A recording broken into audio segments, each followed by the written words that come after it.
Hello everyone, আসসালামু আলাইকুম। আমি আজকে যাচ্ছি বরগুনার নিদ্রার চর। খুবই সুন্দর স্থান।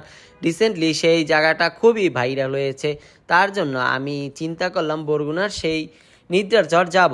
তো এখানে এটা হয়েছে দবদবিয়া টোল প্লাজা। তো আমি টোল না দিয়েই চলে গেলাম, কারণ আমি এখানে লোকাল ছেলে। তার জন্য এই সে আমাদের দবদবি ব্রিজ। আমি দবদবি ব্রিজের উপর উঠতেছি। তো আমাদের দবদবি ব্রিজ এতটাই সুন্দর যা বলার বাইরে। এখানে মানুষ ঘুরতে আসে।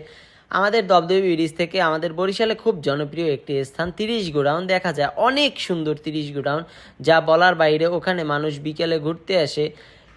আমি খুব রাফ রাইড করতেছিলাম। তো এখানে রাফ রাইড করার পর আমি পাম্পে যাব, আমার তেল ভরা লাগবে। তো এই আমি পাম্পে চলে এলাম। পাম্পে আসার পর আমি বললাম ট্যাঙ্কিটা লোড দিয়ে দিন। তো এখানে আমার তেল ভরতে ছিল। তো আমার সাথে রাস্তায় হলো কি, আমাকে সার্জেন্ট সিগন্যাল দিছিল। তো আমি সিগন্যালে আমি দাঁড়াই নাই। তো না দাঁড়িয়ে আমি অন্য রাস্তা থেকে গেলাম। আমি হাইওয়ে থেকে আর রাইড করলাম না। আমি চিপা চাপা অলি গলি ম্যাপ দেখে আমি চলে গেলাম। তো তার মধ্যে রাস্তা আমার শেষ হয়ে গেল। তারপর আমার নৌকা ট্রলার পার হইতে হলো। ট্রলার পার হয়ে আমি বরগুনা সিটিতে চলে এলাম। বরগুনায় আসার পর আমি খুব একটা সুন্দর একটি জিনিস দেখলাম, এই যে পাওয়ার প্ল্যান্ট। তো পাওয়ার প্ল্যান্টটা এতটাই সুন্দর ভাই, আমি দেখে আমি আশ্চর্য হয়ে গেলাম। এত বড় জিনিস আমাদের বরিশাল আছে। তো আমি শুভ সন্ধ্যা চলে এলাম। শুভ সন্ধ্যাটা এতটাই সুন্দর ছিল যা বলার বাইরে।